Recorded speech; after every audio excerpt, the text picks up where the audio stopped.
As interest rates rise, you may be wondering, should you invest in bonds? Today, we help you answer the question. We're talking a lot about bonds, but we're also going to have some fun with everybody's favorite undercover agent 007. Join us right now on Retiring Today.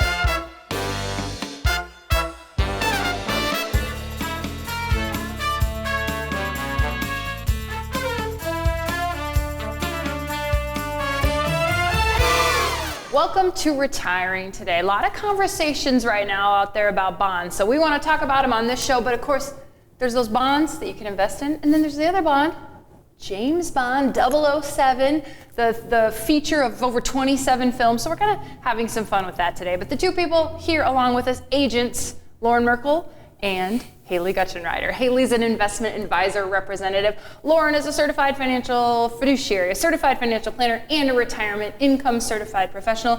Are you either of you at all undercover agents? None of those initials were 007. Okay. Are those your real names? Real names. Those are your real names. Okay. I can't tell you. You can't tell you. That's right. I can't tell you. Well, for today's purposes, we're going to talk about bonds because of where inflation rates are at, and bonds are getting a lot of press right now. So let's first kind of start back. Let's go bond 101, okay? 007 101. Bond 101. Loren, what's a bond? Well, a bond is, instead of owning or having ownership in a company like you would if you own a stock, you are a lien holder or you are loaning money to a company. So essentially what happens is you give a company $10,000, they will in return promise you an interest rate, let's call it 5%, that's an annual interest rate. So over the course of that year, you will receive $500 for that $10,000 investment. And there'll be typically a maturity associated with that bond, which means at the end of a designated period, let's say 10 years, you're gonna get your $10,000 back. So over that 10-year time frame, you're gonna receive $5,000 of interest, and then at the end of the 10 years, get your $10,000 back because you loaned this organization, this company, or this government, or this city that $10,000. And we at Merkle Retirement Planning work with pre-retirees and retirees. It's a very specific age group. So Haley, the people out there that are in kind of this age group, how are they kind of traditionally, how do they view bonds? How is it kind of part of their portfolios traditionally? Traditionally, it is very predominant in the investment portfolios because bonds can provide a fixed income. So as Loren was saying, you buy a bond and you're going to get a certain interest rate on that bond, and it's going to provide this fixed income stream, which retirees and pre-retirees generally like. And then it also can be a good diversifier within a portfolio. So, we don't want to have all of our eggs in one basket. So bonds, equities, different types of alternatives out there is going to help hedge some risk within their investment portfolio. And the two primary the appeals to having bonds for pre-retirees and retirees is that it's not as generally, the value of that bond doesn't go up and down like the value of a stock, so you have more principal protection than what you would typically with stocks, but then also that consistent income. As you get transitioned to retirement, you're looking for different vehicles that's going to provide a predictable stream of income. A bond traditionally can do that. Again, it's in that example, $500 per year, $5,000. That is something that should not change over the course of you owning that bond. Meaning the company shouldn't be coming back and saying, instead of paying you $500 this year, we're going to pay you $300. That's not the way the bonds work. You should be able to count on that $500 of interest. And if you're interested in bonds, great. You're two great people to talk about. But it's not all you talk about with people. Haley, we should let people know this is just one piece of a comprehensive retirement plan that you guys sit down and you help people build. Let's talk about some of the other components of the plan. Yeah, so what you were just referencing is their investment plan, but there's 5 other components to your retirement plan. What are you going to do in retirement? That's your lifestyle plan. What do you want to do in your free time? We also have your tax plan. How do you mitigate taxes and to keep more money in your pocket versus giving it to Uncle Sam? We also have the legacy plan as well, which is how do you transfer assets in the most efficient way possible. And then we also, of course, have healthcare and long-term care because those are some big decisions and can be very costly in retirement. So we have all these other components within your retirement plan that work together for your retirement vision. And so when you're done today learning all about bonds, you can go to YouTube, search Merkle Retirement Planning, and learn about those other components of your retirement plan. Okay, let's get to bonds. So you guys did your bond research, right? Oh yeah. Sure. More James Bond or more investment bond? Investment bond. James Bond for me. Okay, we're ready. I think we got this covered. So one of our team members, Clint Hunrods, he helped us out here. He said, hey, let's take some of the Bond characters and let's compare them to Bonds. I was like, thank you, Clint. You're so creative. We're so glad to have you part of this team. Is that hence the martini glasses here? Yeah, that's for the third segment. Let's pretend they're not here then. Well, funny enough, the first Bond, Goldfinger, Sean Connery, of course, that's where the famous line, shaken, not stirred, came from, the 1964 film. Loren, you did some research on this Bond and the corresponding investment Bond. What'd you find out? Well, what I found out, obviously, the best Bond character or actor was Sean Connery. A lot of people would agree with that one, I think. No doubt. I'm going to disagree, but Okay. we'll come back to that. Okay, all right, Yeah. I'll get to that one. Well, all we have to do is go to smoothradio.com and they validate that Sean Connery was the best Bond. Smoothradio.com. That Really? sounds legitimate to me. Never heard of it, but Look it carry up, on. smoothradio.com. Smoothradio.com. Sean Connery is the #1 Bond. All right, okay, I'll go along with it. So let's say if Sean Connery or Goldfinger was a Bond, what would it be? Well, he would be the U.S. Treasury, of course, because the U.S. Treasury is the safest type of bond. It's backed by the full faith and credit of the United States government. And the parallel there is Sean Connery is the best Bond character. He is the safest pick for the best Bond character. The way that the U.S. Treasury works is it's going to pay you typically a lower yield than what you're going to get from the other bonds. And when I say yield, that means a return or an interest. So instead of paying maybe a 5% interest like a corporate bond would, it might pay you a 3% interest, and you can have a maturity date from a very short time frame of a year all the way up to a very long time frame of 30 years. And again, it's backed by the full faith and credit of the United States Treasury, which is also why, because it has the highest safety level of these bonds, it's typically going to pay you the lowest return. Yeah, and wasn't Connery protecting Fort Knox in that movie? And the highest safety level, all that. See, that's The where parallels are that's great. where the other Bond research comes into Okay, play. good. I did a little bit of that. My real experience with James Bond was way back in the day when I played video games. 007 was the A best video popular- game. Yeah, a very And that's how I learned about the different villains. Good, Yeah, good. So you yeah. did your Bond research that way. Yes. Good Okay, so education. our next Bond, Casino Royale, Daniel Craig, the 2006 movie. Haley, this was your Bond research.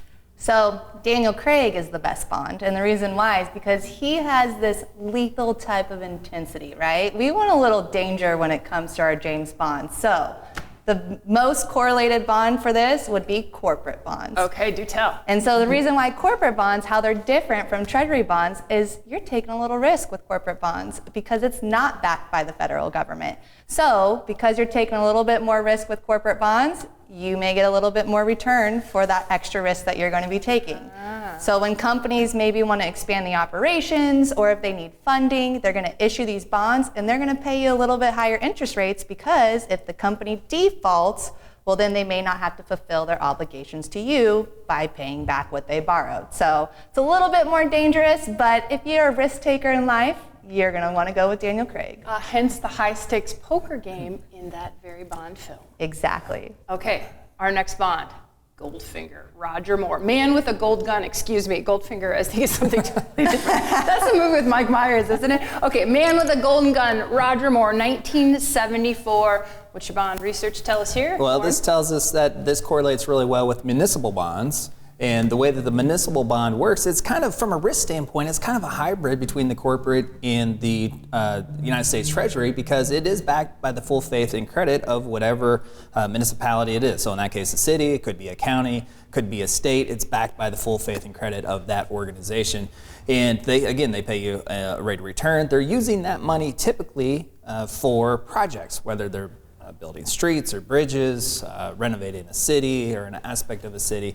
They're using it for state, county, and city projects. And there was an energy crisis storyline, I believe, in this Bond, so that's where we make the parallel there. City, energy, yeah. Yeah, I appreciate that. Yeah, we'll go with it here. I'm here to help. I'm here to help. Okay, we have one more Bond to talk about, GoldenEye with Pierce Brosnan.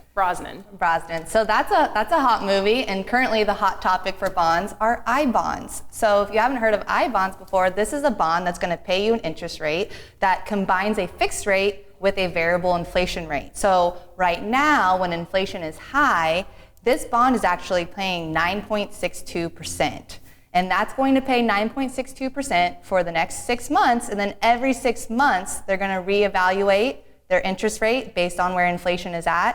And then you'll get a different interest rate for that. So if inflation continues to stay high, then you can expect that these interest rates are going to continue to pay out pretty well. But if inflation goes down or decreases, well, then that's where the variable inflation rate happens. So with these types of bonds, they're almost too good to be true, so they do limit the amount that you can have within this bond. And right now, the total maximum limit would be $15,000. You can get $10,000 through electronically, and then if you have $5,000 in paper bonds, total $15,000. And that's one of the hot topics in the bond world and conversation right now, because 9.62% guaranteed by the U.S. Treasury. Sounds pretty good. That's really good compared to what we can get at a guaranteed CD or some other type of investment at the bank, savings, checking, money market, 9.62% guaranteed. So that is a really powerful strategy, and you might be wondering, how do I use that? How can I use this to help facilitate what you are trying to do from a retirement planning standpoint? And the best alternative or best use for this type of bond right now is typically for your money market or savings account. If you have 10, 15, and that's per person, by the way, so if you're married, you can actually do $20,000 per household, or if you file your tax return, an extra 10 through the 505. So if you have some extra money in savings getting basically nothing, you can put this money away in the I-bond. You have to go to the Treasury website direct, purchase it direct, and then if you cash it in after 12 months, then within 12 months and 5 years, you lose 3 months of interest, which isn't all that big of a deal because, again, you're getting 9.62% guaranteed. If you lose 3 months, it's not that big of a deal versus the alternatives. And if you hold it for over 5 years, then you get all of that interest that you obtain over that course of that 5 years. So that's a couple things to keep in mind. And then again, the 9.62 isn't guaranteed for the full life of that bond. They do reset that every 6 months based on inflation. Okay, great job on your bond research. I was very impressed. I think we deserve a martini, quite frankly. But we're not done talking about bonds. So we want to talk more about inflation, the impact they have on bonds, and how you can work all of this into your retirement vision when Retiring Today continues.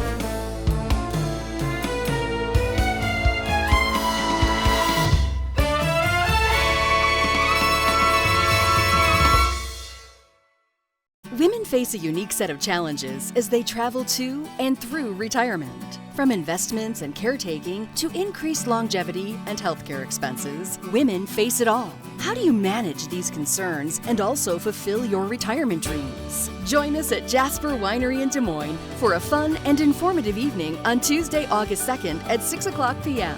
This special workshop is designed for women, taught by women. Register today at merkleplan.com. Anytime I have even the smallest question about my accounts or what effect the latest tax law might have on my situation, the Merkle Retirement Planning Team is always there and quick to help. I'm so glad they treat you like family. I'm so happy to have such an excellent team working for my future and ensuring I do the best to achieve my financial goals.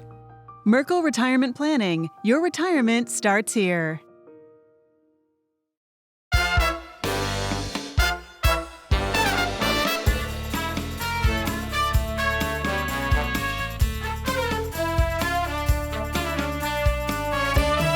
Welcome back to Retiring Today. We're continuing our conversation about bonds. I'm here with agents Loren Merkle and Haley Gutschenritter. We're having a little fun with James Bond, the theme. Hence the shaken not stirred martinis in front of us.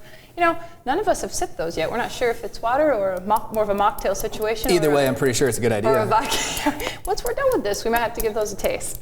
Okay, let's get into bonds, because people are seeing a lot about bonds. Are bonds bad or bonds good? And the reason I think you're seeing a lot about bonds right now is because inflation. So let's talk about the state of inflation right now. Yeah, we're having a lot of chatter about bonds because of the state of inflation, but also the state of the stock market, because the stocks are going down. People want some kind of insulation from the downward movement of stocks. That generally leads people to bonds. But then we have this inflation thing taking place where the price of our goods and services, everything that we buy, is just skyrocketing.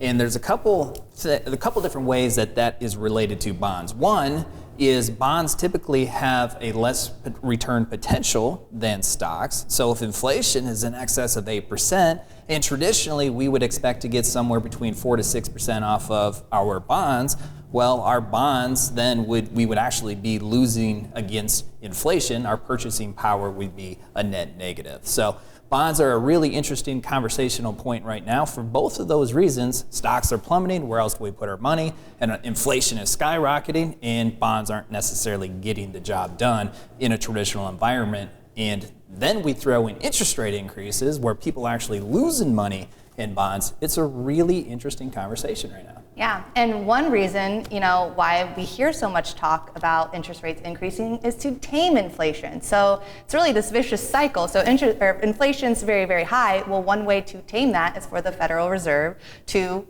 increase interest rates. So we've heard a lot about interest rate hikes, and that's going to have a large impact on the bond market. So guys, I don't know if it's too much of a stretch, but I've got a bond correlation here. Jaws, he's the greatest enemy of James Bond. Is it fair to say interest rates the greatest enemy of bonds?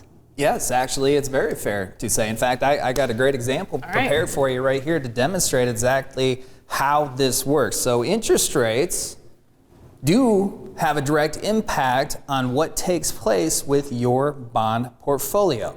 When interest rates are level, so we go through periods of time where interest rates aren't really going up, aren't really going down, they stay pretty steady, then what we see is bond prices are pretty steady and interest rates, as I mentioned, are pretty steady. So imagine this as a teeter-totter. Okay, so over here we have bond prices, over here we have interest rates, and right now it's flat. But the environment that we're in right now, we see interest rates going up. So if we see these interest rates going up, it very much does have the teeter-totter effect with bond prices. Interest rates up, bond prices going down. Now, that's what we're seeing right now, but we don't always see this work this way. In fact, from a period about 2009 all the way up until 2022, we saw interest rates going down. And when interest rates go down, that also has an inverse relationship to bond prices. Bond prices go up as interest rates go down. So that's the relationship between bonds and interest rates. Now, one of the important considerations is how does that impact your portfolio? You might be having a bunch of bond mutual funds and thinking, well, it insulates me from the downward movement of stocks, but we are currently in an increasing rate interest rate, and you're seeing your bond portfolio go down. And you're wondering, why is that? And that's all because interest rates are going up, so the price of your bonds is going down. So if you try to sell your bond to somebody else that can get a higher rate if they go out and try to buy a new bond now, they're going to pay you less for your existing bond. And that's why the relationship between interest rates and bonds is so important, and we see them very heavily correlated. And I like to always throw an example in with this because it took a couple times to hear this until it really is ingrained. So if I was to have a bond from company A and that's paying me 5%, and then the very next day interest rates increase to 10%, and let's say I need to sell my bond, I need liquidity here, and I try to go sell my bond that's paying 5% to Loren, he's gonna be like, whoa, no. Yeah. I'm not gonna buy your bond, I can go get the same bond that's Sure. gonna pay me 10%. So what I have to do is I have to sell my bond at a discount to Loren to make it worthwhile for him. And that's why when interest rates go up, the price of the bonds go down. Is this kind of like the stock market though? Is it safe to say it's a good time to buy bonds because they're at lower prices, or not necessarily? As we get through this conundrum of the interest rates and inflation and bond prices, it's going to be a more attractive environment to have a new issue bond. Because 2 years ago, we might be able to get a new issue bond at 3 to 4%. 2 years from now, we might be able to get that same new issue bond with the same amount of risk at 6 or 7%. So eventually, once we get through this, it will be a better environment for bonds, but it is going to take some time. And unfortunately, with your bond portfolios, because most of you probably own bonds in the form of mutual funds, you will see those lose somewhere between 2 to 5% this year, maybe even next year, and maybe even the year after that. Which begs the question, if bonds aren't the answer to help combat inflation and insulate us from downward risk, what are some of the other options that we could be using, which we will cover here today as well? If you want to talk directly with a retirement planner about how bonds may or may not work in your retirement portfolio, here is a great opportunity. It's a 15-minute retirement checkup call. This is a complimentary call. You can schedule your call today. There's a website on your screen. Go there, get right on the calendar of the retirement planners here at Merkle Retirement Planning. So we'll continue our conversation about bonds, James Bond, and investment bonds when Retiring Today continues.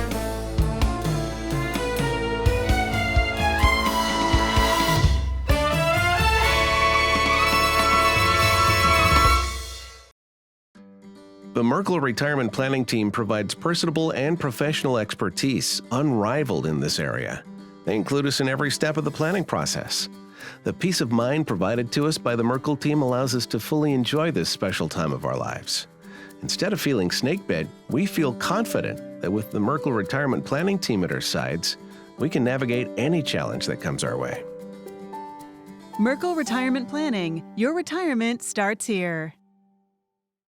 Women face a unique set of challenges as they travel to and through retirement. From investments and caretaking to increased longevity and healthcare expenses, women face it all. How do you manage these concerns and also fulfill your retirement dreams? Join us at Jasper Winery in Des Moines for a fun and informative evening on Tuesday, August 2nd at 6 o'clock p.m. This special workshop is designed for women, taught by women. Register today at merkleplan.com.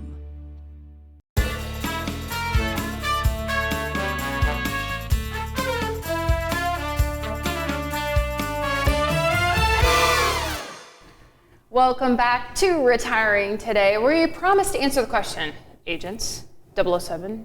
We promised to answer the question, should I invest in bonds? So Loren, people want to know, should I invest in bonds? Yes or no? Yes, you should invest in bonds, but we have to be careful about how much of your portfolio that you actually invest in bonds. We don't want to have too many bonds within the portfolio because of the environment that we're in right now. Interest rates are going to continue to go up, which means your bond portfolio is going to continue to lose money most likely. But at the same time, it is a good diversifier.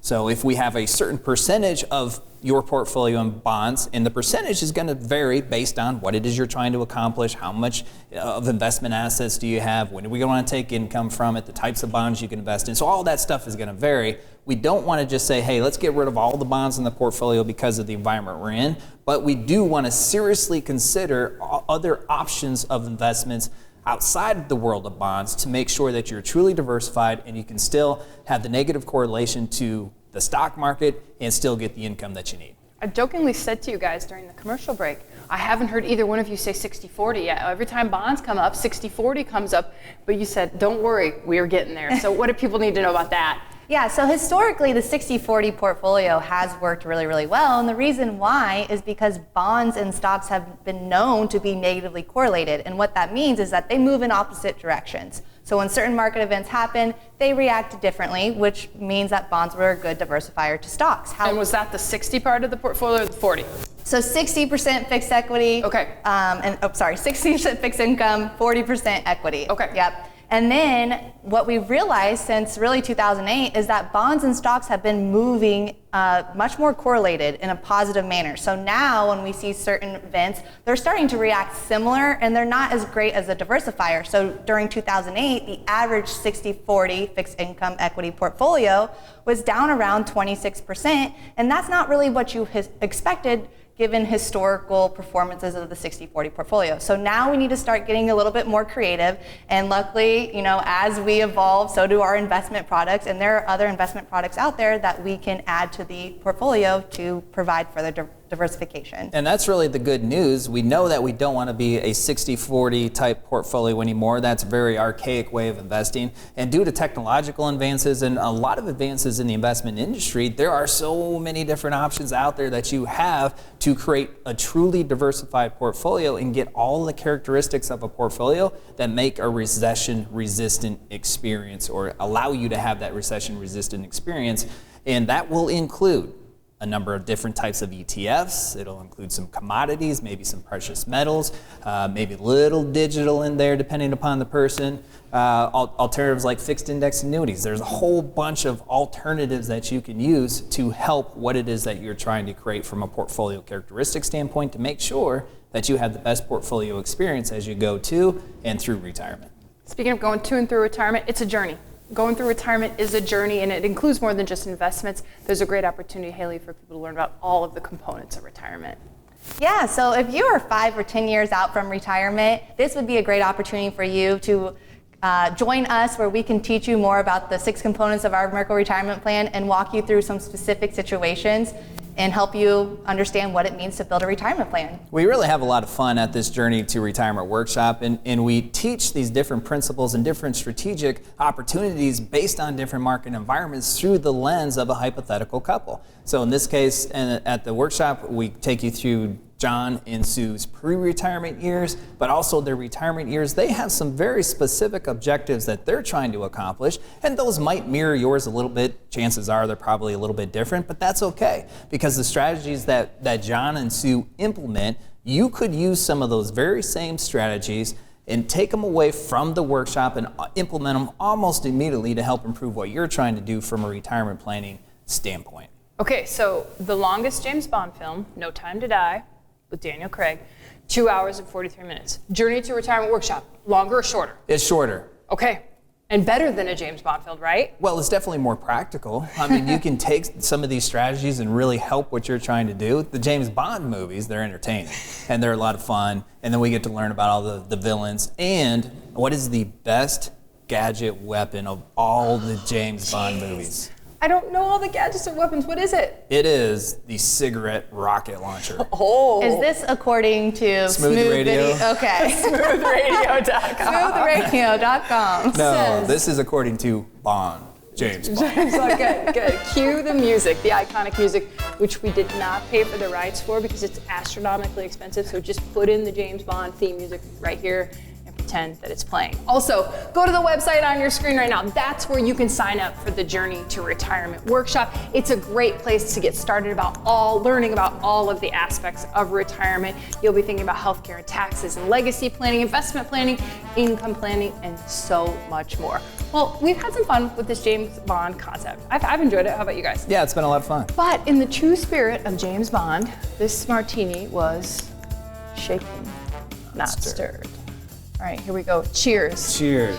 Thanks so much for watching Retiring Today.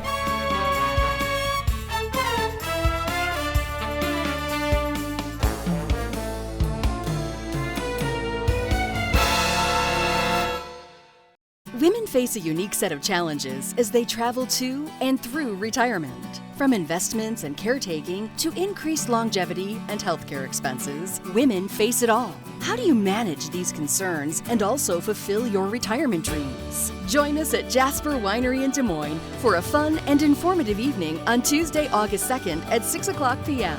This special workshop is designed for women, taught by women. Register today at merkleplan.com. The Merkle Retirement Planning Team provides personable and professional expertise unrivaled in this area. They include us in every step of the planning process. The peace of mind provided to us by the Merkle team allows us to fully enjoy this special time of our lives. Instead of feeling snakebit, we feel confident that with the Merkle Retirement Planning Team at our sides, we can navigate any challenge that comes our way. Merkle Retirement Planning. Your retirement starts here.